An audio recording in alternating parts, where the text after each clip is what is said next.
Praise the Lord. സഹോദരൻ baby pastor, അദ്ദേഹം 2 പ്രാവശ്യമായി ക്രിസ്തുവിൻ്റെ നാമത്തിലുള്ള ദൈവദാസന്മാരെയോ ദൈവമക്കളെയോ വെല്ലുവിളിച്ചുകൊണ്ട് വീഡിയോ ഇറക്കുന്നു. അദ്ദേഹത്തിൻ്റെ ഈ വെല്ലുവിളി കേട്ട് കഴിയുമ്പോൾ ഞങ്ങൾ വികാരഭരിതരായി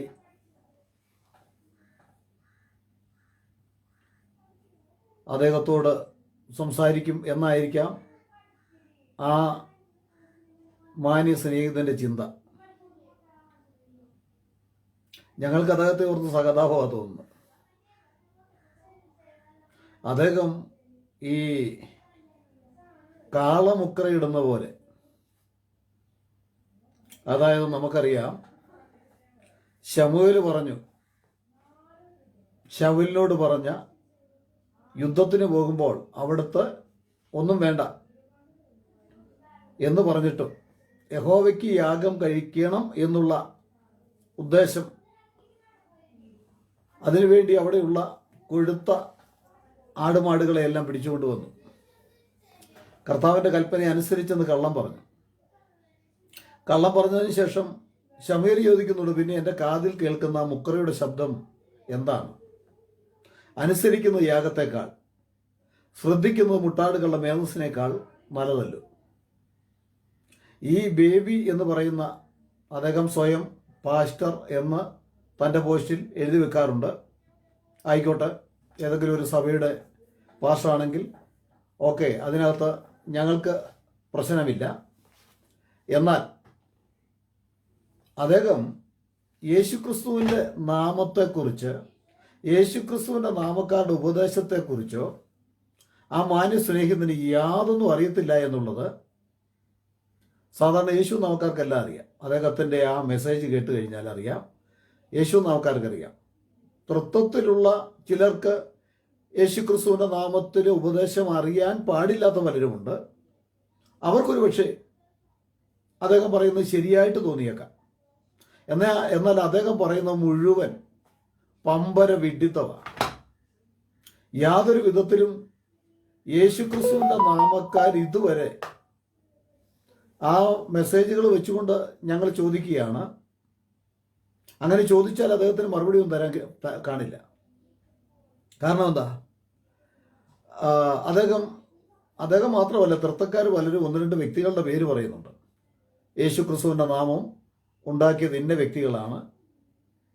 ഞങ്ങളാരും യേശുക്രിസ്തുവിൻ്റെ നാമത്തിലുള്ള ഈ കാലങ്ങളിൽ പ്രസംഗിക്കുന്ന ഏതെങ്കിലും യേശുക്രിസ്തുവിൻ്റെ നാമക്കാരായിരിക്കുന്ന പ്രസംഗങ്ങളിൽ ഇങ്ങനെ 2 വ്യക്തികളാണ്, ഏതോ വിദേശ മിഷണറിമാരാണ് ആയിരിക്കാം, ആ 2 വ്യക്തികളുടെ പേര്, അവരാണ് യേശുക്രിസ്തുവിൻ്റെ നാമം ഇവിടെ സ്ഥാപിച്ചതെന്ന് ആരെങ്കിലും പറയുന്നതായിട്ട് ഇദ്ദേഹത്തിന് കൊണ്ടുവരാൻ പറ്റുമോ?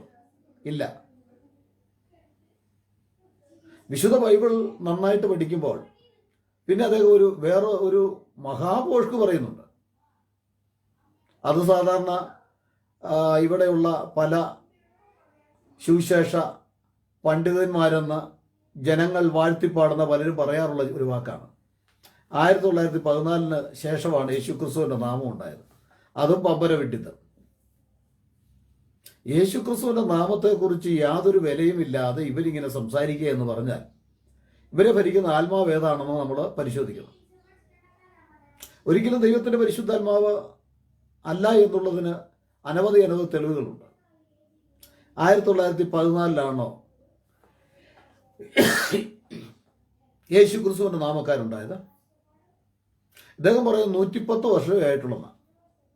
എവിടെ കിട്ടി എന്ന് എനിക്ക് അറിഞ്ഞുകൂടാ. 110 വർഷമേ ആയിട്ടുള്ള യേശുക്രിസ്തുവിൻ്റെ നാമത്തിൽ സ്നാനം ആരംഭിച്ചിട്ട്. വിശുദ്ധ ബൈബിൾ നന്നായിട്ട് വായിക്കുന്ന ഏതൊരു വ്യക്തിക്കും അറിയാം, അപ്പോസ്തല പ്രവൃത്തി 2:38 അദ്ദേഹം പറയുന്നുണ്ട്. അപ്പോസ്തല പ്രവൃത്തി 2:38 എന്ന് പറയുന്നത് യഥാർത്ഥത്തിൽ യേശുക്രിസ്തുവിൻ്റെ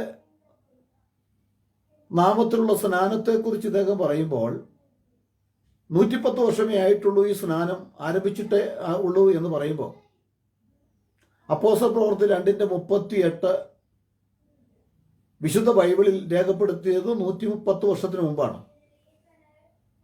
എന്തെല്ലാം ഫോഷ്കിന്റെ ആത്മാവാണ് ഇവരെ ഭരിക്കുന്നത്.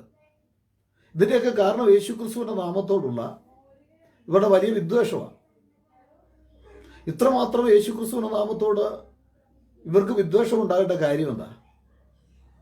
അപ്പോൾ ഇവരിലുള്ള ആത്മാവ് ഇവർ പരിശോധിക്കേണ്ടത് ആവശ്യമാണ്.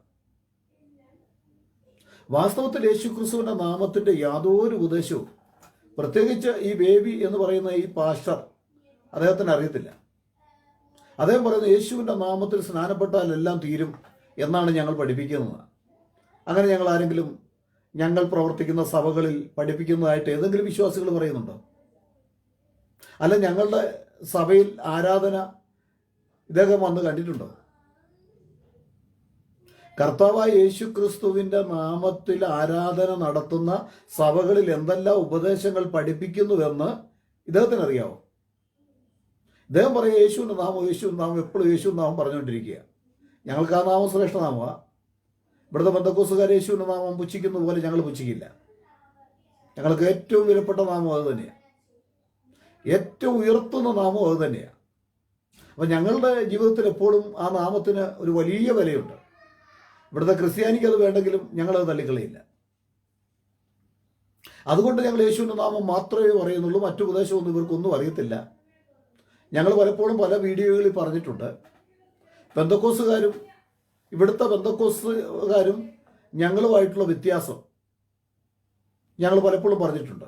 ഒന്ന്, ഞങ്ങൾ തൃത്വത്തിൽ സ്നാനപ്പെടുത്തുകയില്ല. അത് വിശുദ്ധ ബൈബിളിൽ വചനത്തിന് വിരുദ്ധമാണ്.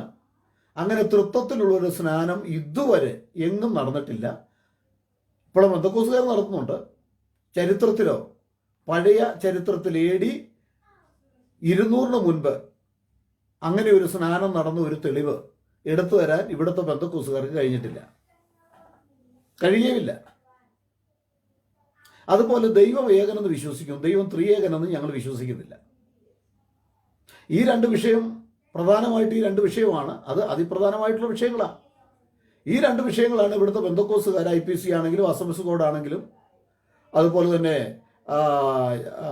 ചർച്ച് ഓഫ് ഗോഡ് ആണെങ്കിലും എല്ലാ പെന്തക്കോസുകാരുമായിട്ടുള്ള വ്യത്യാസം ഇത് മാത്രമേ ഉള്ളൂ. പിന്നെ സാധാരണ പെന്തക്കോസുകാരുടെ തന്നെ ചില വ്യത്യാസങ്ങളുണ്ടല്ലോ എന്ന് പറഞ്ഞ് ചില വ്യത്യാസങ്ങൾ കാണും. പ്രധാനപ്പെട്ട ഉപദേശമാണ് ഏകദൈവ വിശ്വാസവും യേശു സ്നാനവും. പെന്തക്കോസ് പ്രസ്ഥാനങ്ങളുടെ ഏറ്റവും പ്രധാനപ്പെട്ട വിഷയങ്ങളിൽപ്പെട്ടതാണ് ഒന്ന് മാനസാന്തരം, സ്നാനം, പരിശുദ്ധാത്മാഭിഷേകം. ബാക്കിയുള്ളതൊക്കെ വിശ്വസിക്കുന്നു. നമുക്കറിയാം, എത്രയോ ക്രിസ്ത്യാനികൾ ഈ മഹോദ്രവകാലത്തെക്കുറിച്ച് സഭ പോയതിന് ശേഷം മഹോദ്രകാലം എന്ന് പഠിപ്പിക്കുന്നു. അല്ലെങ്കിൽ ഈ മഹോദ്രവകാലം കഴിഞ്ഞതിന് ശേഷമാണ് സഭ മഹോദ്രവകാലത്തിൻ്റെ മധ്യത്തിലെടുക്കുന്നു എന്ന് പഠിപ്പിക്കുന്ന ഗ്രൂപ്പുകളുണ്ട്. ഇങ്ങനെ പല വിധത്തിൽ പഠിപ്പിക്കുന്നവരുണ്ട്. എങ്ങനെ പഠിപ്പിച്ചാലും അവരുടെ ജീവിതം പോലെ ഈ സ്വർഗത്തിൽ ദൈവരാജ്യത്തിൽ പോകാൻ പറ്റും. അപ്പോൾ ഈ ബേബിയെ സംബന്ധിച്ച് പറഞ്ഞാൽ ആ സഹോദരന് യേശുക്രിസ്തുവിൻ്റെ നാമത്തെക്കുറിച്ചുള്ള യാതൊരു ഉപദേശവും അദ്ദേഹത്തിന് അറിയത്തില്ല എന്ന് അദ്ദേഹത്തിൻ്റെ എല്ലാ വാക്കുകളും അത് വ്യക്തമാക്കുക. എന്നിട്ടും അദ്ദേഹം മുക്കറയിടുക, വരിഞ്ഞു മുറുക്കി പല്ല് കടിച്ച് അദ്ദേഹം പറഞ്ഞുകൊണ്ടിരിക്കുക. വാസ്തവത്തിൽ അദ്ദേഹം പറയുന്നതിനകത്ത് യാതൊരു കഴമ്പുമില്ലെന്നേ. യേശുക്രിസ്തുവിൻ്റെ നാമക്കാർ വിശ്വസിക്കുന്ന ഉപദേശമല്ല അദ്ദേഹം പറയുന്നത്. യേശുനാമത്തിൽ സ്നാനം എന്നുള്ളത് അദ്ദേഹം പറയുന്നുണ്ട്. ബാക്കിയുള്ള കാര്യങ്ങളൊക്കെ ഇങ്ങനെ സ്നാനപ്പെട്ടാൽ ഉടൻ തന്നെ അങ്ങ് സ്വർഗം കിട്ടും, അതുകൊണ്ട് സ്നാനം മാത്രം മതി എന്നുള്ള ഒരു പഠിപ്പിക്കലൊന്നുമല്ല. പ്രധാനമായി മാനസാന്തരപ്പെടണം. മാനസാന്തരപ്പെട്ടവൻ യേശുക്രിസ്തുവിൻ്റെ നാമത്തിൽ സ്നാനമേൽക്കണം. ഈ പാപമോചനത്തിന് ബന്ധം മാനസാന്തരവും അതുപോലെ തന്നെ കർത്താവായ യേശുക്രിസ്തുവിൻ്റെ നാമവും യേശുവിൻ്റെ രക്തവും ആ പാപമോചനത്തിന് അതിപ്രധാനമായിട്ടുള്ള ഘടകങ്ങളാണ്. അതിലൊന്നാമത്താണ് മാനസാന്തരം. ഏതിൽ നിന്നെല്ലാം മാനസാന്തരപ്പെടണമെന്ന് വിശുദ്ധ ബൈബിൾ പഠിപ്പിക്കുന്നുണ്ട്, അത് ഞങ്ങൾ സഭയിൽ പഠിപ്പിക്കുന്നുണ്ട്. മാനസാന്തരത്തിൽ എന്തെല്ലാം അടങ്ങിയിട്ടുണ്ട്, ഏത് വിഷയത്തിന്മേലാണ് അവൻ പശ്ചാത്താപിക്കേണ്ടത് എന്ന് നന്നായിട്ട് പഠിപ്പിച്ചിട്ട് സത്യത്തിൽ ഇവിടെ പെന്തക്കോസുകാർ യഥാർത്ഥത്തിൽ സ്നാനത്തെക്കുറിച്ച് യാതൊരു ക്ലാസ്സും എടുക്കുന്നില്ല. അവർ നടത്തുന്നത് ശിശു സ്നാനമാണെന്ന് ഞങ്ങൾക്കറിയാം. സ്നാനത്തെക്കുറിച്ചൊന്നും പഠിപ്പിക്കുന്നില്ല. സ്നാനത്തെക്കുറിച്ച് ഇപ്പോൾ യേശു തൃത്വത്തിൽ സ്നാനപ്പെട്ട അല്ലെങ്കിൽ സ്നാനപ്പെട്ട ഏതെങ്കിലും ഒരു വിശ്വാസിയെ വിളിച്ച് സംസാരിച്ചാൽ അവരോട് ചോദിക്കുന്ന ചോദ്യങ്ങൾക്ക് അവർ തരുന്ന മറുപടി കേട്ടാൽ അറിയാം അവരെ ഒന്നും പഠിപ്പിച്ചിട്ടില്ല. പാവങ്ങൾ, ഈ പാസ്റ്റർമാർ അവരെ പഠിപ്പിച്ചിട്ടില്ല. അതേ സമയത്ത് സ്നാനം എന്താണെന്ന് നന്നായിട്ട് പഠിപ്പിച്ചതിന് ശേഷമാണ് ഞങ്ങൾ സ്നാനപ്പെടുത്താറുള്ളത്. അനേക തൃത്വ പെന്തക്കോസിൽ നിന്ന് പല ദൈവമക്കളും ഞങ്ങളെ വിളിക്കാറുണ്ട്, വിളിച്ച് സ്നാനപ്പെടാൻ ഒരുങ്ങാറുണ്ട്. അവരെ ഞങ്ങൾ സ്നാനപ്പെടുത്തിയിട്ടുമുണ്ട്. അവർക്ക് വ്യക്തമായിട്ട് ഇതിൻ്റെ സത്യം ബോധ്യമായതിനു ശേഷമേ ഞങ്ങൾ സ്നാനപ്പെടുത്തുകയുള്ളൂ. ഒരാൾ പെട്ടെന്ന് വന്നു എന്ന് പറഞ്ഞതുകൊണ്ട് സ്നാനപ്പെടുത്തുന്ന ഒരു പരിപാടി ഞങ്ങൾക്കില്ല. അപ്പോൾ ഈ സ്നാനം എന്ന് പാവമോചനം ആയിട്ട് ബന്ധപ്പെടുന്ന പ്രധാന 3 സംഗതികൾ: 1 മാനസാന്തരം, 2 യേശുക്രിസ്തുവിൻ്റെ നാമം, യേശുക്രിസ്തുവിൻ്റെ രക്തം. ഈ 3 ഘടകങ്ങളാണ് ഒരുവന്റെ പാവമോചനത്തിന് അടിസ്ഥാനം ആയിട്ടുള്ളത്. ഇത് 3 ഒന്നിച്ചു വരണം എന്നുള്ളത് അത്യന്താപേക്ഷിതമാണ്. ഇതറിയത്തില്ലാതെ ഉപദേശങ്ങൾ ഒന്നും പഠിപ്പിക്കുന്നില്ല, സ്നാനം മാത്രമേ ഉള്ളൂ എന്നൊക്കെ ഈ വിഡ്ഢിത്തം വിളമ്പുന്ന ഈ വേവി എന്ന് പറയുന്ന സഹോദരനെ പോലെയും ചില ബന്ധക്കോസുകാർ, എല്ലാവരും ഇല്ല കേട്ടോ, ഞങ്ങളെല്ലാ ബന്ധക്കോസുകാരെയും പറയുന്നുമില്ല. ഒരു കൂട്ടം ബന്ധക്കോസുകാരെ ഞങ്ങൾ സംസാരിക്കുന്നുണ്ട്. ഞങ്ങളുടെ ഉപദേശം അവരുമായിട്ട് ഞങ്ങൾ പങ്കുവെക്കുന്നുണ്ട്, ചർച്ച ചെയ്യുന്നുണ്ട്. ചിലർ ഉടക്കാൻ വേണ്ടി മാത്രം വരും. അവരോട് കഴിവതും ഞങ്ങൾ ഒഴിയുകയാണ് ചെയ്യുന്നത്, വെറുതെ ഉടക്കാനായിട്ട്. അവർക്ക് ഒരു ആവേശം കയറി വന്ന് അവരുടക്കുക. അവരോട് കൂടുതൽ സംസാരിച്ചിട്ട് കാര്യമില്ല. പക്ഷെ ഉടക്കാൻ വന്നിട്ടുള്ള ചിലരൊക്കെ സ്നാനപ്പെട്ട ചരിത്രമുണ്ട് ഞങ്ങളുടെ ജീവിതത്തിൽ. അതൊക്കെ ദൈവത്തിനെ അറിയത്തുള്ളൂ. ആരെയൊക്കെയാണ് ദൈവം ഈ സത്യം വെളിപ്പെടുത്തുവാൻ ഉദ്ദേശിച്ചിട്ടുള്ളത് എന്ന് ദൈവത്തിനെ അറിയത്തുള്ളൂ. ഞങ്ങൾ പറഞ്ഞുകൊണ്ടിരിക്കുക. ആ പറയുന്ന വിഷയത്തിൽ ഞങ്ങൾ ആരുടെയും മുഖം നോക്കാറില്ല. മുഖം നോക്കേണ്ട കാര്യമില്ല. കാരണം നമുക്ക് അവർക്ക് കൊടുക്കാൻ പറ്റുന്ന ഇതേ ഉള്ളൂ, ഈ സത്യവചനം. അത് യേശുക്രിസ്തുവിന്റെ നാമത്തിന്റെ ആ മഹത്വം, അത് മാത്രമേ ഞങ്ങൾക്ക് ബൈബിളിലൂടെ എടുത്തു കൊടുക്കാൻ പറ്റുള്ളൂ. അതുകൊണ്ട് ഞങ്ങൾ മറ്റൊന്നും ചെയ്യുന്നില്ല, മറ്റൊന്നും പറയുന്നില്ല എന്നൊക്കെയുള്ള തെറ്റിദ്ധാരണ വരുത്തി ഈ പിശാചിന്റെ ഒരു തന്ത്രം ഞങ്ങൾ മിക്കവാറും പറയാറുണ്ടല്ലോ. എന്താ ഒരു തന്ത്രം? യേശുക്രിസ്തുവിന്റെ നാമക്കാരെ ചേർത്ത് വെച്ച് കെട്ടുന്നത് ആരുമായിട്ടാ? യഹോവ സാക്ഷി എന്ന ദുരുപദേശകരും ശബത്തുകാരെന്ന് പറയുന്ന ദുരുപദേശരെയൊക്കെ കൂട്ടിച്ചേർത്താ കിട്ടുന്നത്. അതും എല്ലാ ബന്ധക്കോസ് പാസ്റ്റർമാരും ഇല്ല കേട്ടോ. ഇതിനെക്കുറിച്ച് നന്നായിട്ട് അറിയാവുന്ന അനേക ദൈവദാസന്മാരുണ്ട്. ഈ തൃത്വ ഉപദേശം കൊണ്ടുവന്ന ബാബിലോണിൽ നിന്ന് ആണെന്നും അത് കൊണ്ടുവന്ന് സ്ഥാപിക്കാനായിട്ട് പരിശ്രമിച്ച കുസ്തന്തീനോസ് ആണെന്നുമൊക്കെ വിശ്വസിക്കുന്ന ധാരാളം ബന്ധക്കോസ് പാസ്റ്റർമാരുണ്ട്, ഞങ്ങൾക്കറിയാം. അതുകൊണ്ടല്ലേ പലരും രഹസ്യമായിട്ട് അമേരിക്കയിൽ പോയി സ്നാനപ്പെടുന്നുണ്ട്. എനിക്കറിയാവുന്നേ. അങ്ങനെയുള്ളവരെ ഞങ്ങൾ സംസാരിച്ചിട്ടുണ്ട്. അമേരിക്കയിലോ മറ്റു പല സ്ഥലങ്ങളിലും സ്നാനപ്പെട്ടിട്ടുള്ളവരും ഇനി സ്നാനപ്പെടാൻ ഒരുങ്ങിയിട്ടുള്ളവരുമുണ്ട്. അപ്പോൾ അത് ബേബിക്ക് മനസ്സിലാക്കാത്തത് ഞങ്ങളുടെ കുഴപ്പമല്ല, തനിക്ക് അതിനുള്ള കൃപ കിട്ടിയിട്ടില്ല എന്നുള്ളതാണ്. ഞങ്ങൾ പെന്തക്കോസുകാരുടെ ഇടയിലുള്ള നീതിയല്ലാത്ത പ്രവൃത്തി ഞങ്ങൾ സംസാരിക്കാറുണ്ട്. പക്ഷെ അങ്ങനെ സംസാരിക്കുന്നതുകൊണ്ട് പെന്തക്കോസുകാർക്ക് പിണക്കമൊന്നുമില്ല. അതിൽ അടിമകളായിരിക്കുന്ന അനീതി കാണിക്കുന്നവർക്ക് പ്രശ്നമുണ്ട്. അവർ ഞങ്ങളെ വിളിച്ച് ചില ഭാഷകളൊക്കെ സംസാരിക്കാറുണ്ട്. അത് ഞങ്ങൾക്ക് പ്രശ്നവുമില്ല. കാരണം മാനസാന്തരത്തിന് യോഗ്യമല്ലാത്ത ഭാഷകൾ സംസാരിക്കുമ്പോൾ ഞങ്ങൾക്കതിൽ പരിഭവമൊന്നുമില്ല. ഞങ്ങളുടെ ലക്ഷ്യം പണം ഉണ്ടാക്കുക എന്നുള്ളതല്ല. യൂട്യൂബിൽ JCNDSD എന്ന യൂട്യൂബിൽ 100 കണക്കിന്, കുറഞ്ഞത് 12,000 പ്രസംഗമെങ്കിലും ഞങ്ങളുടെ ദൈവദാസന്മാരുടെ പ്രസംഗം അതിനകത്തുണ്ട്, പല വിഷയങ്ങളെ സംബന്ധിച്ച്. ഇതൊക്കെ പണം കിട്ടാൻ വേണ്ടി ഞങ്ങൾ ഇട്ടതല്ല. ഞങ്ങളെ ദൈവം ഏൽപ്പിച്ച ആ ദൗത്യം വിശ്വസ്തമായിട്ട് നിറവേറ്റുക എന്നുള്ളത് മാത്രമേ ഉള്ളൂ ഞങ്ങളുടെ ലക്ഷ്യം.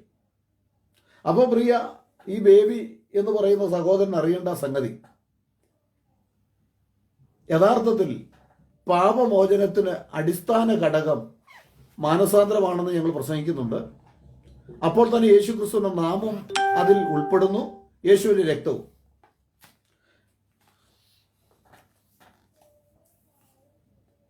എബ്രായർ 9:22 ഞാനൊന്ന് വായിക്കാം. ന്യായപ്രമാണ പ്രകാരം ഏകദേശം സകലവും രക്തത്താൽ ശുദ്ധീകരിക്കപ്പെടുന്നു. രക്തം ചൊരിഞ്ഞിട്ടല്ലാതെ പാപമോചനമില്ല. അപ്പോൾ പാപമോചനത്തിന് രക്തം അനിവാര്യമാണ്. രക്തം ചൊരിഞ്ഞിട്ടല്ലാതെ പാപമോചനമില്ല. ആവർത്തനം, അതിൻ്റെ കാരണം എന്താണെന്ന് ചോദിച്ചാൽ ആവർത്തനം 12:23 നമ്മൾ വായിക്കുമ്പോൾ രക്തം ജീവനാകുന്നു, രക്തത്തിലാണ് ജീവൻ, ഈ ജീവനിലാണ് പാപം. പാപമില്ലാത്ത രക്തം ഇവിടെ ചൊരിയേണ്ടത് ആവശ്യമാണ്. സകല മനുഷ്യരും ഒരുപോലെ കൊള്ളരുതാത്തവരായി തീർന്നു. അവര് കൊള്ളരുതാത്തവരായി ദൈവതേജസ്സ് നഷ്ടമാക്കി. അവരിലുള്ള രക്തം പാപരക്തമാണ്. അതുകൊണ്ട് മനുഷ്യനെ വീണ്ടെടുക്കുവാൻ പാപിയായ മനുഷ്യന്റെ രക്തത്തിന് ഒരു നാളും കഴിയില്ല. അതിനായി സ്വർഗത്തിലെ തമ്പുരാൻ പഴയ നിയമകാലത്ത് താൽക്കാലികമായി ചെയ്തത് ആട്ടുകൊറ്റന്മാരുടെയും കാളക്കുണ്ടാക്കളുടെയും രക്തത്തിലൂടെ അവർക്ക് 1 വർഷത്തേക്ക് പാപമോചനം കർത്താവ് വാഗ്ദത്തം ചെയ്തു. 1 വർഷം കഴിയുമ്പോൾ വീണ്ടും അവരുടെ പാപത്തിന്റെ മോചനത്തിന് വേണ്ടി അവർ വീണ്ടും ആട്ടുകൊറ്റന്മാരും കാളക്കിടാക്കളുമായിട്ട് ആലയത്തിലേക്ക് കടന്നു ചെല്ലണം. പുരോഹിതന്മാരുടെ കയ്യിൽ കൊണ്ടുകൊടുക്കണം. അപ്പോൾ ഇതെല്ലാം കർത്താവായ യേശു ക്രിസ്തുവിന്റെ പരമയാഗത്തിന്റെ നിഴല് മാത്രമായിരുന്നു.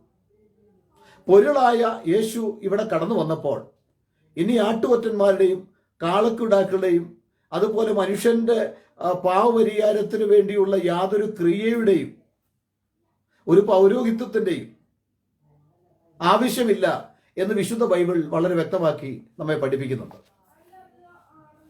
അപ്പോൾ ലൂക്കോസ് 24:47 അദ്ദേഹം പറഞ്ഞു, ലൂക്കോസ് അപ്പോസ്തലനല്ല, എന്നാൽ അപ്പോസ്തലനല്ല. അതുകൊണ്ട് ദൈവത്തിന്റെ വചനം നമുക്ക് മനസ്സിലാക്കാൻ കഴിയുന്നത് അപ്പോസ്തലന്മാരിലൂടെയും അപ്പോസ്തലന്മാരല്ലാതെ ഉള്ള ദൈവമക്കളിലൂടെയും. ലൂക്കോസ് ദൈവമകനല്ലെന്ന് പറയില്ലല്ലോ. അവരിലൂടെയൊക്കെ ദൈവത്തിന്റെ വചനം എഴുതിയിട്ടുണ്ട്. ഇവിടെ പറയുന്നു, അവന്റെ നാമത്തിൽ മാനസാന്തരവും പാപമോചനവും യെരുശലേമിൽ തുടങ്ങി സകല ജാതികളിലും പ്രസംഗിക്കുകയും വേണം എന്നിങ്ങനെ എഴുതിയിരിക്കുന്നു.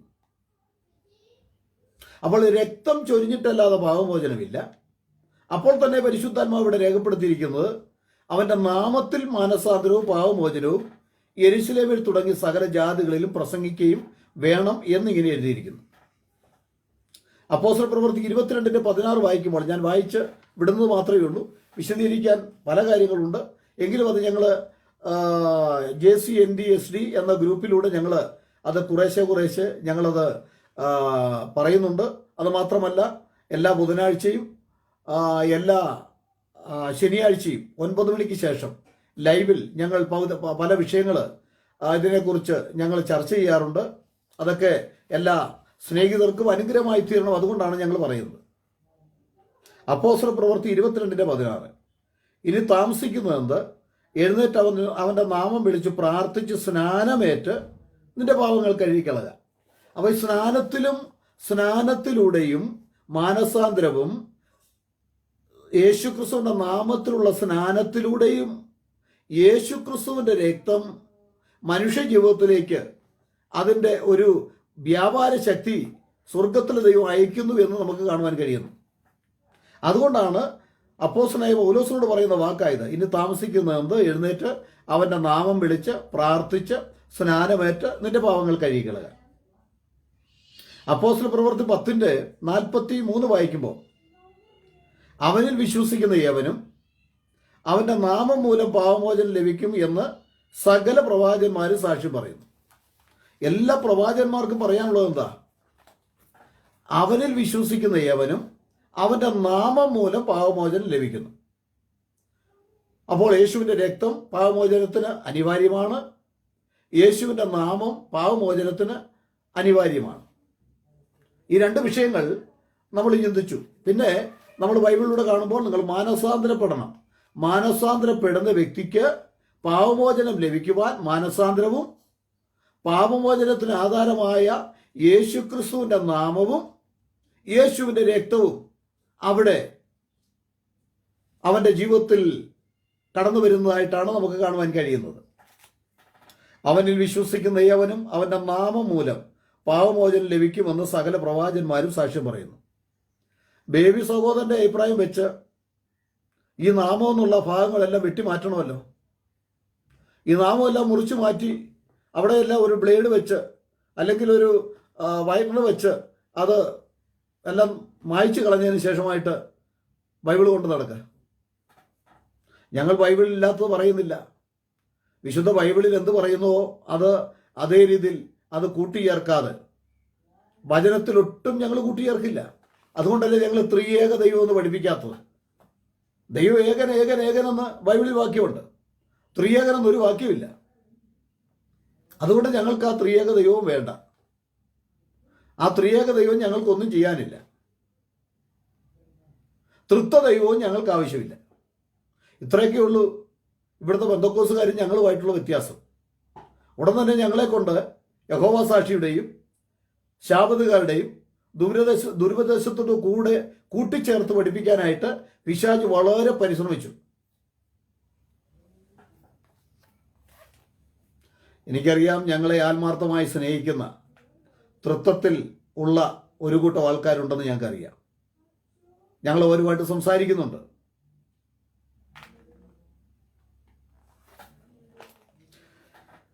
ഒന്ന് യോഹന്നാൻ 2:12 കുഞ്ഞുങ്ങളെ, നിങ്ങൾക്ക് അവൻ്റെ നാമനിമിത്തം പാവങ്ങൾ മോചിച്ചിരിക്കയാൽ ഞാൻ നിങ്ങൾക്ക് എഴുതുന്നു. അപ്പോൾ പാപമോചനത്തിന് യേശുക്രിസ്തുവിൻ്റെ നാമം ഏറ്റവും അത്യാവശ്യമുള്ള ഒരു ഘടകമാണ്. പാപമോചനത്തിന് മാനസാന്തരം ഏറ്റവും അത്യാവശ്യമാണ്. പാപമോചനത്തിന് യേശുവിൻ്റെ രക്തം ഏറ്റവും അത്യാവശ്യമാണ്. ഈ 3 സംഗതികൾ യോജിക്കുന്ന ഒരു പ്രത്യേക രംഗമാണ് സ്നാനം എന്നുള്ളത്. മാനസാന്തരപ്പെടാത്തവൻ സ്നാനപ്പെട്ടിട്ട് ഒരു കാര്യമില്ല. മാനസാന്തരപ്പെടാത്തവൻ സ്നാനപ്പെട്ടിട്ട് ഒരർത്ഥവുമില്ല. ഈ സ്നാനത്തിലൂടെയാണ് യേശുവിൻ്റെ രക്തം നമ്മുടെ ജീവിതത്തിലേക്ക് പ്രായോഗികമായി പ്രവർത്തിക്കുന്നത്, പ്രായോഗികമായി വരുന്നത്. എങ്ങനെയാണ്? അതാണ് സ്നാനത്തിൻ്റെ അർത്ഥം നമ്മൾ മനസ്സിലാക്കണം. സ്നാനം എന്ന് പറഞ്ഞാൽ എന്താ? സ്നാനം എന്ന് പറഞ്ഞാൽ പത്രോസ് പറഞ്ഞു, അവൻ്റെ ജഡത്തിൻ്റെ അഴുക്ക് കളയുന്നതല്ല എന്ന് പറഞ്ഞാൽ കുളിയല്ലെന്ന്. ജഡത്തിൻ്റെ അഴുക്ക് കളയുന്ന സ്നാനം എന്താ? നമ്മൾ സോപ്പിട്ടാൽ മതി ജഡത്തിൻ്റെ അഴുക്ക് പോകാൻ. ആത്മാവിൻ്റെ അഴുക്ക് പോകാൻ സോപ്പിട്ടാൽ പറ്റുമോ? അവിടെയാണ് യേശുവിൻ്റെ രക്തം നമ്മുടെ ജീവിതത്തിൽ ക്രിയ ചെയ്യേണ്ടത്. യേശുവിൻ്റെ രക്തം ക്രിയ ചെയ്യണമെങ്കിൽ എന്ത് ചെയ്യണം? നമ്മൾ മാനസാന്തരപ്പെടണം. മാനസാന്തരപ്പെടണവൻ എന്ത് ചെയ്യണം? അവൻ സ്നാനപ്പെട്ടിരിക്കണം. എങ്ങനെ സ്നാനപ്പെടണം? അവൻ കർത്താവായ യേശു ക്രിസ്തുവിൻ്റെ നാമത്തിൽ തന്നെ സ്നാനപ്പെടണം. യേശു ക്രിസ്തുവാണ് നമുക്ക് വേണ്ടി മരിച്ചത്. സ്നാനം എന്ന് പറഞ്ഞാൽ യേശുവിൻ്റെ മരണത്തോടും അടക്കത്തോടും നമ്മൾ ഏകീഭവിക്കുന്നതാണ്, പങ്കാളിയായിത്തീരുന്നതാണ്. ഞങ്ങളത് പലപ്പോഴും പറഞ്ഞിട്ടുണ്ട്. ഒരുവൻ രക്തത്തിൽ കുളിച്ചു കിടക്കുമ്പോൾ നമ്മൾ അവൻ്റെ ആ രക്തത്തിൽ കുളിച്ചു കിടക്കുന്നവനെ ഓടിച്ചെന്ന് കെട്ടിപ്പിടിച്ചാൽ, അവനോട് ചേർന്ന് നിന്നാൽ അവൻ്റെ രക്തം നമ്മുടെ ജീവിതത്തിലേക്ക്, നമ്മുടെ ശരീരത്തിലേക്ക് അവൻ്റെ രക്തം ഒഴുകും. അപ്പോൾ അവനുമായിട്ട് നാം ബന്ധപ്പെട്ടു എന്ന് തെളിയിക്കുന്ന ഒരു രംഗമാണ് ഈ രക്തം നമ്മുടെ ജീവിതത്തിൽ കാണുന്ന അടയാളം. രക്തം നമ്മുടെ ജീവിതത്തിൽ അടയാളമായി കാണണമെങ്കിൽ എന്ത് ചെയ്യണം? അതിന് ബൈബിൾ വെച്ചിരിക്കുന്ന ദൈവം വെച്ചിരിക്കുന്ന ഒരു വ്യവസ്ഥ, കർത്താവായ യേശു ക്രിസ്തുവിൻ്റെ നാമത്തിൽ സ്നാനമേൽക്കണം. സ്നാനം എന്നാൽ യേശു ക്രിസ്തുവിൻ്റെ മരണം, അടക്കം, ഉയർത്തെഴുന്നേൽപ്പിന് പങ്കാളിയായിത്തീർന്ന മരണം, യേശുവിൻ്റെ മരണത്തോട് ഏകീഭവിക്കുക, യേശുവിൻ്റെ മരണത്തോട് നമ്മൾ യോജിക്കുക. ആ രക്തത്തിൽ നമുക്ക് വേണ്ടി അവസാനത്തുള്ള രക്തം വരെ കാൽവരി ക്രൂശിൽ ഒഴുക്കി തന്ന യേശുവിൻ്റെ ആ രക്തം വാർന്ന അവനിലേക്ക് നമ്മൾ ചെന്ന് ചേരുന്ന, ക്രിസ്തുവിനോട് ചേരുവാൻ സ്നാനമേറ്റവരായ നാം. അപ്പൊ ക്രിസ്തുവിനോട് ചേരാതെ എങ്ങനെ യേശുവിൻ്റെ രക്തം നമ്മുടെ ജീവിതത്തിൽ കടന്നു വരും? യേശുവിൻ്റെ രക്തം അങ്ങനെ വിളിച്ചു പറഞ്ഞാൽ യേശുവിൻ്റെ രക്തം വരുമോ? യേശുവിൻ്റെ രക്തം നമ്മുടെ പാപമോചനത്തിനായി കടന്നു വരുവാൻ പര്യാപ്തമായി അതിനുവേണ്ടി ദൈവം വെച്ച വ്യവസ്ഥ ആ യേശു ക്രിസ്തുവിനോട് ചേരുക എന്നുള്ളതാണ്. എങ്ങനെയാണ് യേശു ക്രിസ്തുവിനോട് ചേരുന്നത്? ക്രിസ്തുവിനോട് ചേരുവാൻ സ്നാനമേറ്റവരായ നമ്മൾ, മനസ്സിലായോ? മനസ്സിലായോ? ക്രിസ്തുവിനോട് ചേരുവാൻ കേൾക്കണം. അപ്പോഴാണ് യേശുവിൻ്റെ രക്തം മാനസാന്തരപ്പെട്ട എൻ്റെയും നിങ്ങളുടെ ജീവിതത്തിൽ പ്രായോഗികത്തിൽ വരുന്നത്. അത് പ്രായോഗികമായി നമ്മുടെ ജീവിതത്തിലേക്ക് പരിവർത്തനം ഉളവാക്കുന്നത് അങ്ങനെയാ. ഹല്ലേലൂയ. അല്ലാതെ വെള്ളത്തിൽ മുങ്ങുന്നത് കൊണ്ടോ, വെറുതെ വന്ന് യേശുവിൻ്റെ നാമം പറഞ്ഞങ്ങ് മുക്കിയത് കൊണ്ടോ ഒന്നും പാവങ്ങൾ മോചിക്കപ്പെടുകയില്ല. ഇതിൻ്റെ അർത്ഥം ഗ്രഹിച്ച് മാനസാന്തരപ്പെട്ട് സ്നാനപ്പെടുത്തുന്ന വ്യക്തിയെ യേശു ക്രിസ്തുവിന്റെ നാമം തന്നെ ഉച്ചരിച്ച് സ്നാനപ്പെടുത്തുമ്പോൾ, ഹല്ലേലൂയ, സ്വർഗത്തിലെ ദൈവത്തിന്റെ പരിശുദ്ധാത്മാവ് അവന്റെ പാപത്തിന് മോചനം കൊടുക്കുകയാണ്. അതുകൊണ്ടാണ് അപ്പോസ്തല പ്രവൃത്തി 2:38 പറയും, നിങ്ങൾ മാനസാന്തരപ്പെട്ട് നിങ്ങളുടെ പാപങ്ങളുടെ മോചനത്തിനായി ഓരോരുത്തൻ യേശു ക്രിസ്തുവിന്റെ നാമത്തിൽ സ്നാനമേൽപ്പിൻ, എന്നാൽ പരിശുദ്ധാത്മാവെന്ന ദാനം ലഭിക്കും. മാനസാന്തരപ്പെട്ട് സ്നാനപ്പെട്ടാൽ പരിശുദ്ധാത്മാവെന്ന ദാനം ലഭിക്കും. അതിനെയാണ് അദ്ദേഹം ഈ ബേബി മുക്കറയിട്ടത്. അങ്ങനെ ചെയ്യണമെന്നാണ് യേശു നാമക്കാർ പറയുന്നത്. ഞങ്ങൾ പറയുന്നതല്ല സ്നേഹിത, ബൈബിള് പറയുന്നത്. അങ്ങനെയാണെങ്കിൽ എന്ത് സംഭവിക്കും? എന്നാൽ പരിശുദ്ധാത്മാവെന്ന ദാനം ലഭിക്കുമെന്ന. അല്ലാതെ ഉള്ളവർക്ക് കിട്ടിയിട്ടില്ലേ? കിട്ടിയിട്ടുണ്ട്. അപ്പോസ്തല പ്രവൃത്തി 10-ാം അധ്യായത്തിൽ കൊർന്നേലിയോസിന്റെ ഭവനക്കാര് അവർ സ്നാനപ്പെടുന്നതിന് മുമ്പ് അവർക്ക് പരിശുദ്ധാത്മാവിനെ കിട്ടി. അപ്പോൾ അവരെന്ത് ചെയ്തു? അവരടുത്ത സെക്കൻഡിൽ യേശുക്രിസ്തു നാമത്തിൽ സ്നാനമേറ്റു എന്നവിടെ കാണുന്നുണ്ട്. അപ്പോൾ ഒരുവനിൽ പരിശുദ്ധാത്മാവാണ് ലഭിച്ചതെങ്കിൽ അവൻ ഈ ബേബിയെ പോലെ യേശുക്രിസ്തുവിന്റെ നാമത്തിലുള്ള സ്നാനത്തോട് എതിരായിട്ട് മുക്കറയിടുകയില്ല. മനസ്സിലായോ? പരിശുദ്ധാത്മാവുള്ള ഒരുവനും യേശുക്രിസ്തുവിന്റെ നാമത്തിലുള്ള സ്നാനത്തെ വെല്ലുവിളിക്കുകയില്ല. അവൻ ആ സ്നാനത്തിലേക്ക് വരാൻ പരിശ്രമിക്കും. വെറുതെ അല്ല, ധാരാളം പേരൊന്ന് തയ്യാറായി നിൽക്കുകയാണ്. ഞാൻ പലരെയും സ്നാനപ്പെടുത്തിയിട്ടുണ്ട്. പലരും ആവശ്യപ്പെട്ടിരിക്കുക. അപ്പോൾ യേശുക്രിസ്തുവിന്റെ ഈ പാപമോചനത്തിന് വേണ്ടി അടിസ്ഥാന ഘടകവും മാനസാന്തരവും, അടിസ്ഥാന ഘടകത്തിൽ യേശുക്രിസ്തുവിന്റെ നാമവും യേശുവിന്റെ രക്തവും. യേശുവിന്റെ രക്തം നമുക്ക് വേണ്ടി ചൊരിയപ്പെട്ടത് കാൽവരി ക്രൂശിൽ മരിച്ചപ്പോഴാണ്. കാൽവരി ക്രൂശിലെ മരണത്തോട് നമ്മൾ ഏകീഭവിക്കുന്നത് ഈ സ്നാനം എന്നുള്ള ദൈവത്തിന്റെ മഹത്വമേറിയ പദ്ധതിയിലൂടെയാണ്.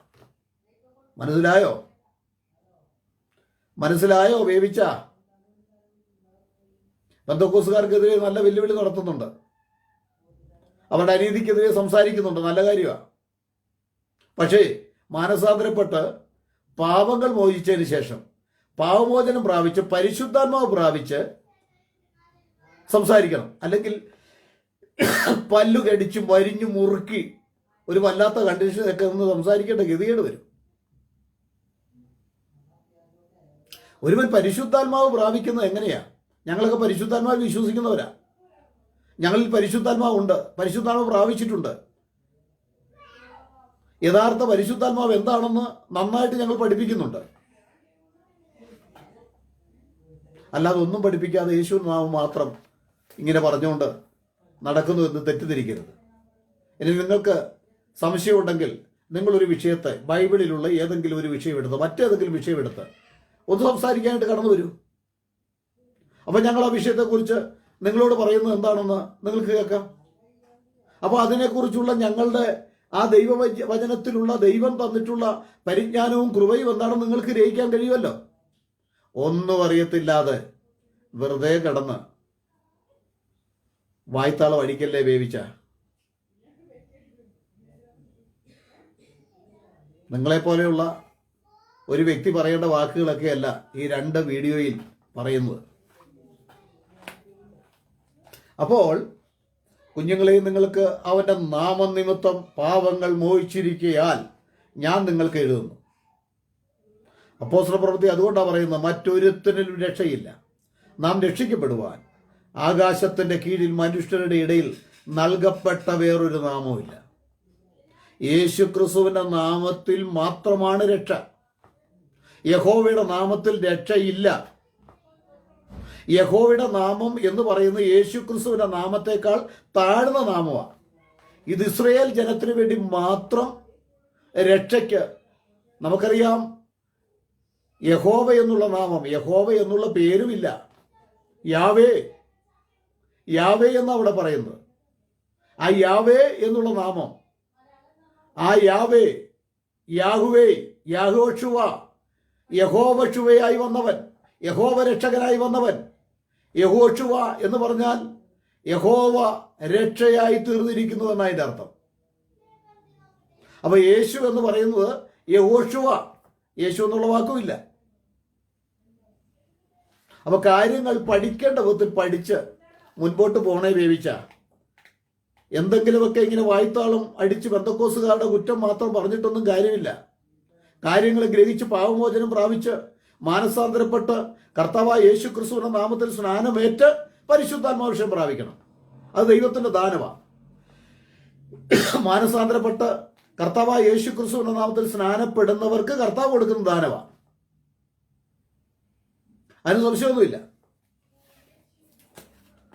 അപ്പോൾ യേശുവിൻ്റെ നാമവും യേശുവിൻ്റെ രക്തവും തമ്മിൽ സമ്മേളിക്കുന്ന, അത് തമ്മിൽ നമ്മുടെ ജീവിതത്തിൽ കടന്നു വരുവാൻ പര്യാപ്തമായിട്ടുള്ള ഒരു ഘടകം എന്ന് പറയുന്നത്, പര്യാപ്തമായിട്ടുള്ള ഒരു ഒരു ദൈവിക പദ്ധതി എന്ന് പറഞ്ഞാൽ ഈ സ്നാനത്തിലൂടെയാണ്.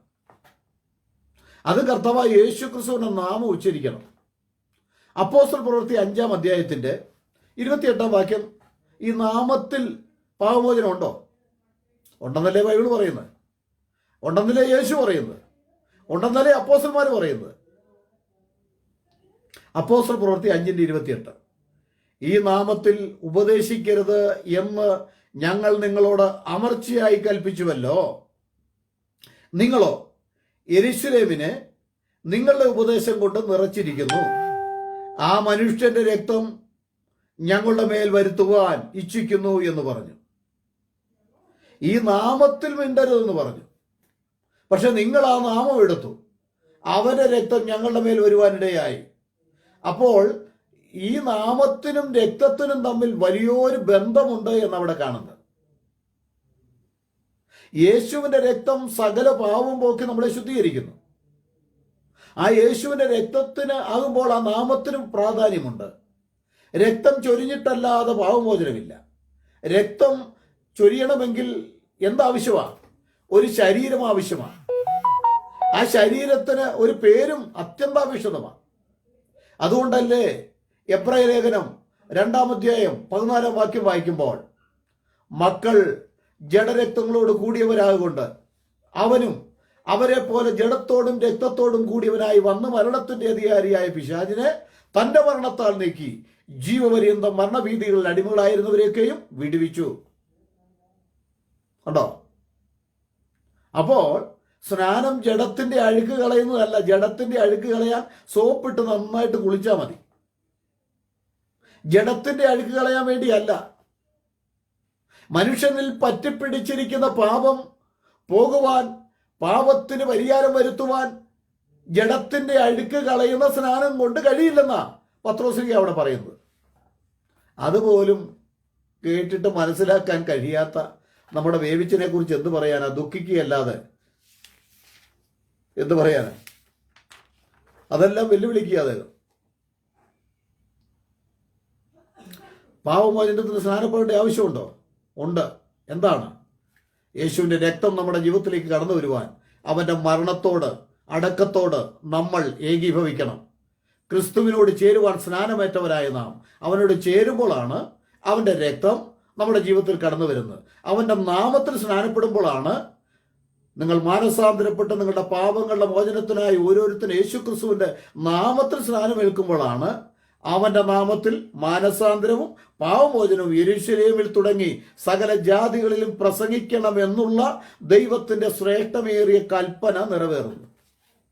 ഇനി ഒരു പെന്തക്കോസ്തുകാരുടെ ഒരു തെറ്റിദ്ധാരണ കൂടെ ഞാനങ്ങ് തിരുത്താം.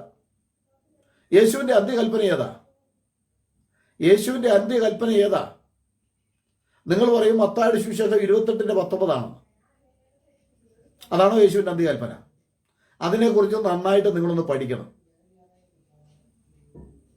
അത് യേശുവിൻ്റെ കൽപ്പനയാ. യേശുവിൻ്റെ അന്ത്യകൽപ്പന എവിടെയാ പറഞ്ഞിരിക്കുന്നതെന്ന് ബൈബിൾ പഠിക്കണം. അവന്റെ നാമത്തിൽ മാനസാന്തരവും പാപമോചനവും യെരൂശലേമിൽ തുടങ്ങി സകല ജാതികളിലും പ്രസംഗിക്കപ്പെടണമെന്നുള്ളതും യേശു ക്രിസ്തു സ്വർഗാരോഹണം ചെയ്യുന്നതിന് മുൻപ് അതും അന്ത്യകൽപ്പനയാണ്. അന്ത്യകൽപ്പന ഒരു വാക്യത്തിൽ മാത്രം, ഒരു മത്തായി 28:19 മാത്രം ഒതുക്കി നിർത്തുന്നത് പിശാചിന്റെ വലിയ തന്ത്രമാണ്. അവന്റെ നാമത്തോട് കാണിക്കുന്ന ഒരു വലിയ ക്രൂരതയാണ്. അന്ത്യകൽപ്പന പലതുണ്ടെന്നേ, അത് പഠിക്കാതെയോ. അപ്പൊ ആരാണ് യേശു നാമക്കാരാണോ വോഷ്കിന്റെ ആത്മാവിൽ പ്രവർത്തിക്കുന്നത് നിങ്ങൾക്കപ്പോൾ മനസ്സിലാകാം. പഠിക്കേണ്ട വിധത്തിൽ പഠിച്ചാൽ പരിശുദ്ധാത്മാവ് പഠിപ്പിക്കും. പരിശുദ്ധാത്മാവ് നമ്മെ പഠിപ്പിക്കും നന്നായിട്ട്. ലൂക്കോസ് 24:47 നമ്മൾ വായിച്ചു. അവന്റെ നാമത്തിൽ മാനസാന്തരവും പാപമോചനവും യെരൂശലേമിൽ തുടങ്ങി സകല ജാതികളിലും പ്രസംഗിക്കുകയും വേണം എന്നിങ്ങനെ എഴുതിയിരിക്കുന്നു. പ്രസംഗിച്ചോ? ആ പ്രസംഗമാണ് കർത്താവിന്റെ അന്ത്യകൽപ്പന. ആ കൽപ്പനയുടെ അനുസരണം മത്തായിയുടെ സുവിശേഷം 28:19 അന്ത്യകൽപ്പന. ഇവിടെ പറയുന്നു അന്ത്യകൽപ്പന. ഈ കൽപ്പനകളുടെ അനുസരണമാണ് അപ്പോസ്തല പ്രവൃത്തി 2:38 നടന്നത്. അല്ലാതെ യേശു പറഞ്ഞ വാക്കുകൾ പറഞ്ഞ് അക്ഷരം പറഞ്ഞ് ജനങ്ങളെ മുക്കിയില്ല. ആ നാമം പറഞ്ഞ്, യേശുക്രിസ്തുവിന്റെ നാമം പറഞ്ഞ് അവിടെ സ്നാനപ്പെടുത്തി. ആ നാമമാണ് പിതാവിന്റെ നാമം, ആ നാമമാണ് പുത്രന്റെ നാമം, ആ നാമമാണ് പരിശുദ്ധാത്മാവിന്റെ നാമം. എല്ലാ നാമത്തേക്കാൾ മേലായ നാമം, സ്വർഗത്തിലും ഭൂമിയിലും അധോലോകത്തിലുമുള്ള സകല നാമത്തിലും മേലായ നാമം യേശുവിന്റെ നാമമാണ്. നാമങ്ങൾ, എല്ലാ നാമവും നിങ്ങളൊന്ന് എഴുതണം. നിങ്ങൾക്കറിയാവുന്ന പേരുകളെല്ലാം എഴുതിക്കും. സ്വർഗത്തിലും ഭൂമിയിലുമുള്ള എല്ലാ പേരുകളും എഴുത്ത്. അപ്പൊ യഹോവയുടെ പേര് സ്വർഗത്തിലുള്ളതാണ്. ദൂതന്മാരുടെ പേര് ലൂസിഫർ, അല്ലെങ്കിൽ അത് പാതാളത്തിൽ പോകേണ്ട ശപിക്കപ്പെട്ട ദൂതൻ. സ്വർഗത്തിലുള്ള ഗബ്രിയേൽ, മിഗയേൽ, ദൂതന്മാരുടെ എല്ലാം പേരെഴുത്. കെരൂബുകളുടെ എല്ലാം പേരെഴുത്. നിങ്ങൾക്ക് അറിയാവുന്ന പേരുകളെല്ലാം എഴുത്. എല്ലാ പേരുകൾ എഴുതിയാലും നിങ്ങൾ ആദ്യം യഹോവയും തന്നെ എഴുത്. ബാക്കിയുള്ളതെല്ലാം അതിൻ്റെ അടിയിൽ നിൽക്കുമല്ലോ.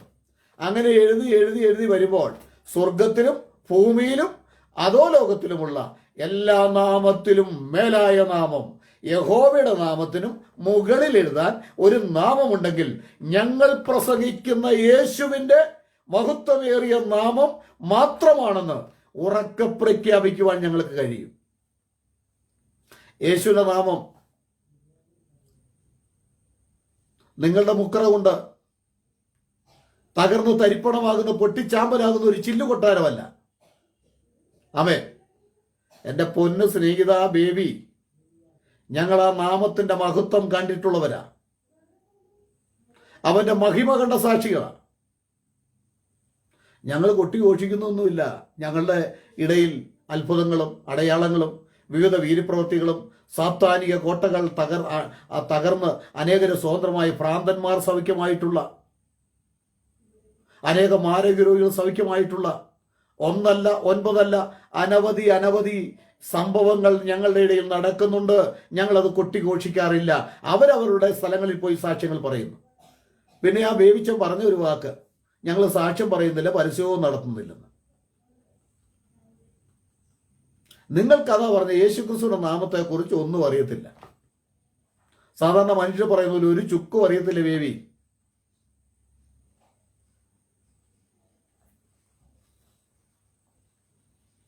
എൻ്റെ നല്ല യൗവനകാലത്ത് യേശുക്രിസ്തുവിന്റെ നാമത്തിൽ ഈ കൊച്ചി പട്ടണത്തിൽ, എറണാകുളം ജില്ലയിൽ മിക്കവാറും എല്ലാ മേഖലകളിലും പോയി പരസ്യമായിട്ട് നിന്ന് പരസ്യം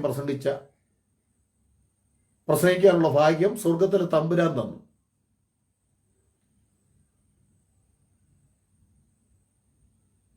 ഞാൻ ഒറ്റയ്ക്ക് വീരവാദം മുഴക്കുന്നതല്ല. ഒറ്റയ്ക്ക് കൊച്ചിയിൽ താമസിക്കുമ്പോൾ ഫോർട്ട് കൊച്ചിയിലും ബീച്ച് റോഡിലും കൊച്ചിയുടെ പല ഭാവങ്ങളിലും ഒറ്റയ്ക്ക് മൈക്ക് വെച്ച് മണിക്കൂറുകൾ യേശു ക്രിസ്തുവിനെ കുറിച്ച് പ്രസംഗിച്ചിട്ടുണ്ട്. ഇന്ന് യേശു ക്രിസ്തുവിന്റെ നാമത്തിലുള്ള ധാരാളം പ്രസംഗങ്ങൾ, പരസ്യങ്ങൾ നന്നായിട്ട് സോഷ്യൽ മീഡിയയൊക്കെ നോക്കിയാൽ കാണാം. കേരളത്തിൻ്റെ എല്ലാ ജില്ലകളിലും ഞങ്ങൾ പരസ്യങ്ങൾ നടത്തുന്നുമുണ്ട്. അപ്പോൾ നിങ്ങൾ തെറ്റായി ചില ദുർവ്യാഖ്യാനങ്ങൾ ചെയ്ത് യേശുക്രിസ്തുവിൻ്റെ നാമക്കാരുടെക്കെതിരായിട്ട് ഈ വെല്ലുവിളികളൊക്കെ നടത്തുന്നത് അറിഞ്ഞിട്ട് വേണം. സത്യം അറിഞ്ഞിട്ടുണ്ട്. നിങ്ങൾക്ക് സത്യമൊന്നും അറിയത്തില്ല. നിങ്ങൾ വെറുതെ പറയുന്ന ഓരോ കാര്യങ്ങൾ. അപ്പോൾ അപ്പോസ്തല പ്രവൃത്തി 10:43 അവനിൽ വിശ്വസിക്കുന്ന ഏവനും അവൻ്റെ നാമം മൂലം പാപമോചനം ലഭിക്കുമെന്ന് സകല പ്രവാചകന്മാരും സാക്ഷ്യം പറയുന്നു. ഈ പ്രവാചകന്മാർ സാക്ഷ്യം പറയുമ്പോൾ ദൈവസഭയുടെ അടിസ്ഥാന ഉപദേശം ഏതാണെന്ന് ബേബിക്കറിയാവോ? സഹോദരൻ ബേബിക്കറിയാവോ ദൈവയുടെ അടിസ്ഥാനം എന്താണെന്ന്? അറിയത്തില്ലെങ്കിൽ ഒന്ന് വായിച്ചു നോക്കുക. എഫേസ്യ ലേഖനം 2:20 ഒന്ന് വായിക്കുക. ക്രിസ്തുവേശു തന്നെ മൂലക്കല്ലായിരിക്കെ അപ്പോസ്തലന്മാരും പ്രവാചകന്മാരും എന്ന അടിസ്ഥാനം ഏതാ? മനസ്സിലായോ? ഹലോ മിസ്റ്റർ ബേബി, ഏതാണെന്ന് മനസ്സിലായിട്ടുണ്ടോ? അപ്പോസ്തലന്മാരും പ്രവാചകന്മാരും എന്ന അടിസ്ഥാനം. യേശുവോ? യേശു മൂലക്കല്ല്. അപ്പോൾ ദൈവസഭയുടെ അടിസ്ഥാനം അപ്പോസ്തലന്മാരും പ്രവാചകന്മാരുമാണ്. അതുകൊണ്ടല്ലേ ഈ 12 അപ്പോസ്തലന്മാരുടെ പേര് അങ്ങ് മുകളിൽ സ്വർഗത്തിൽ അടിസ്ഥാന കല്ലിന്മേൽ 12 കുഞ്ഞാടിൻ്റെ 12 അപ്പോസ്തലന്മാരുടെ പേര് അവിടെ ഉണ്ടെന്നാണ്. അപ്പോസ്തലന്മാർക്ക് തെറ്റുപറ്റിയാൽ അവരുടെ പേരവിടെ എഴുതി വെക്കുമോ? പഠിക്കേണ്ട ബുദ്ധി പഠിക്ക് എൻ്റെ പൊന്നു സഹോദര. എന്നിട്ട് തർക്കിക്കാൻ വാ. എന്നിട്ട് പരസ്യമായിട്ട് യേശുക്രിസ്തുവിന്റെ നാമക്കാരെ കുറിച്ച് വെല്ലുവിളിച്ച് ഇട്. യേശുക്രിസ്തുവിന്റെ നാമത്തെക്കുറിച്ച് വെല്ലുവിളിക്കുന്ന ഒരുവനും യേശുക്രിസ്തുവിന്റെ നാമത്തിന്റെ ഉപദേശം എന്താണെന്നോ, അവർ പഠിപ്പിക്കുന്ന സഭയിൽ പഠിപ്പിക്കുന്ന ഉപദേശം എന്താണെന്നോ, അവർ മാനസാന്തരത്തെക്കുറിച്ച് പഠിപ്പിക്കുന്നുണ്ടോ, അവർ വരാൻ പോകുന്ന രാജ്യത്തെക്കുറിച്ച് പഠിപ്പിക്കുന്നുണ്ടോ, അവർ മഹോദ്രവകാലത്തെക്കുറിച്ച് പഠിപ്പിക്കുന്നുണ്ടോ, അവർ അന്ത്യന്യായവിധിയെക്കുറിച്ച് പഠിപ്പിക്കുന്നുണ്ടോ, ന്യായമായിട്ടുള്ള വിധികളെക്കുറിച്ച് പഠിപ്പിക്കുന്നുണ്ടോ, ക്രിസ്തുവിന്റെ ന്യായാസനം എന്താണ്, വെള്ളസിംഹാസനത്തിൽ മുൻപിലുള്ള ന്യായവിധി എന്താണ്, ഇതിനെക്കുറിച്ച് പഠിപ്പിക്കുന്നുണ്ടോ, നരകത്തെക്കുറിച്ച് പഠിപ്പിക്കുന്നുണ്ടോ, സ്വർഗത്തെക്കുറിച്ച് പഠിപ്പിക്കുന്നുണ്ടോ, ഇതൊക്കെ വ്യക്തമായിട്ട് അറിയാതെ വെറുതെ എൻ്റെ പൊന്നു സഹോദര, നിങ്ങൾ നാണം കെടരുത്. ഞങ്ങൾക്ക് തൃത്വം എന്താണെന്ന് അറിയാം. തൃത്വ പെന്തക്കോസ് പ്രസ്ഥാനങ്ങളിൽ പഠിപ്പിക്കുന്ന വിഷയങ്ങൾ എന്താണെന്ന് ഞങ്ങൾക്ക് നന്നായിട്ടറിയാം. അതുകൊണ്ടല്ലേ ഞങ്ങൾ പറയുന്നത് യേശുക്രിസ്തുവിന്റെ നാമത്തിലുള്ള സ്നാനവും ഏകദൈവ വിശ്വാസവും ആ പഠനത്തിന് മാത്രം തൃത്വക്കാരുമായിട്ട് ഞങ്ങൾ യോജിക്കില്ല. അതവര് പോഷ്കിന്റെ ആത്മാവിൽ തന്നെ പഠിപ്പിക്കുന്നതാണ് നിങ്ങൾ ചിന്തിക്കുന്നത്, പഠിപ്പിക്കുകയും ചെയ്യുന്നത്. ഇതൊക്കെ വെറുതെ പോഷ്ക്ക് പറയുന്നതല്ല. ദൈവത്തിന്റെ പരിശുദ്ധാത്മാവ് പ്രാപിച്ച് പരിശുദ്ധാത്മാവിന്റെ അഭിഷേകത്തോടു കൂടി തന്നെ സംസാരിക്കുന്നത്. ഞങ്ങൾക്ക് ഉറപ്പുണ്ട്. ഞങ്ങൾ പറയുന്ന വിഷയത്തിന്മേൽ ബൈബിളിലൂടെ തെളിവുകൾ തരുവാൻ ഞങ്ങൾക്ക് ഉറപ്പുണ്ട്. ഇപ്പൊ ഈ ബേബിയോട് പറയുകയാണ്, പിതാവിൻ്റെയും പുത്രൻ്റെയും പരിശുദ്ധാത്മാവിൻ്റെ നാമം എന്ന് പറഞ്ഞ് നിങ്ങൾ മുക്കുന്ന വിധത്തിൽ ഒരു സ്നാനം നടന്ന ബൈബിളിൽ അപ്പോസ്തലന്മാർ നടത്തിയ ഒരു തെളിവ് തരാമോ എന്ന് ചോദിച്ചാൽ ഈ ബേബി അവിടെ മുങ്ങുകയുള്ളൂ. അവിടുന്ന് മുങ്ങും. എടുത്തു തരാൻ പറ്റില്ല. ഞങ്ങൾ എന്തെങ്കിലും ബൈബിളിലൂടെ പറയുന്നുണ്ടെങ്കിൽ അതിനെല്ലാം അടിസ്ഥാന തെളിവ് തിരുവചനത്തിലൂടെ എടുത്തു തരുവാനുള്ള കഴിവ് സ്വർഗത്തിലെ തമ്പുരാൻ ഞങ്ങൾക്ക് തന്നിട്ടുണ്ട്. ഞങ്ങളുടെ കഴിവല്ല. ദൈവം ഞങ്ങളോട് അങ്ങനെ കരുണ കാണിച്ചു. അതിനകത്തുനിന്ന് നമുക്കൊന്നും ഒഴുകാണുള്ളത്. ഇവിടെ മറ്റ് തൃത്തക്കാരെ എല്ലാം പരാജയപ്പെടുത്തി ഞങ്ങളെല്ലാം വിജയിച്ചു എന്ന് ഞങ്ങൾ വിജയഭേരി മുഴക്കിയിട്ട് ഞങ്ങൾക്ക് എന്താ കിട്ടാനുള്ളത്? അതിൻ്റെ ആവശ്യം വല്ലതും ഉണ്ടോ? അതിൻ്റെ ഒന്നും ആവശ്യം ഞങ്ങൾക്കില്ല സ്നേഹിത. നിങ്ങളെ തോൽപ്പിച്ചിട്ട് ഞങ്ങൾക്ക് ഇവിടെ ഒന്നും നേടാനുമില്ല. നിങ്ങൾ തോൽക്കുക എന്നുള്ളതല്ല, നിങ്ങൾ ജയിക്കുക എന്നുള്ളതാണ് ഞങ്ങളുടെ ലക്ഷ്യം. നിങ്ങൾ എങ്ങനെ ജയിക്കണം, അതാണ് ഞങ്ങൾ പറയുന്ന ആ തിരുവചനത്തെ തെളിവ്. നിങ്ങൾ എങ്ങനെ ജയിക്കണം? നിങ്ങളുടെ ജീവിതം, നിങ്ങളുടെ വാക്കുകൊണ്ട് നിങ്ങളിപ്പോൾ ജയിച്ചു നിന്നാലും നിങ്ങളുടെ ജീവിതത്തിൽ ഒടുവിൽ നിങ്ങൾ പരാജയപ്പെടാൻ പാടില്ല. നിങ്ങൾ യഥാർത്ഥ ദൈവമക്കളായി, നിങ്ങൾ ജയാളികളായി നിൽക്കണം. നിങ്ങൾ ജയിക്കാനാണ് ഞങ്ങൾ ഈ പരിശ്രമം ചെയ്തത്. മനസ്സിലായോ? ഹല്ലേലൂയ. ധാരാളം തെളിവുകൾ ബൈബിളിൽ നമുക്ക് കാണുവാൻ കഴിയുന്നു. യോഹന്നാൻ 1:9 വായിക്കുമ്പോൾ നമ്മുടെ പാപങ്ങളെ ഏറ്റുപറയുന്നുവെങ്കിൽ അവൻ നമ്മുടെ പാപങ്ങളെ ക്ഷമിച്ച് സകല അനീതിയും പോക്കി നമ്മെ ശുദ്ധീകരിപ്പാൻ തക്കവണ്ണം വിശ്വസ്തനും നീതിമാനുമാകുന്നു. ഹല്ലേലൂയ.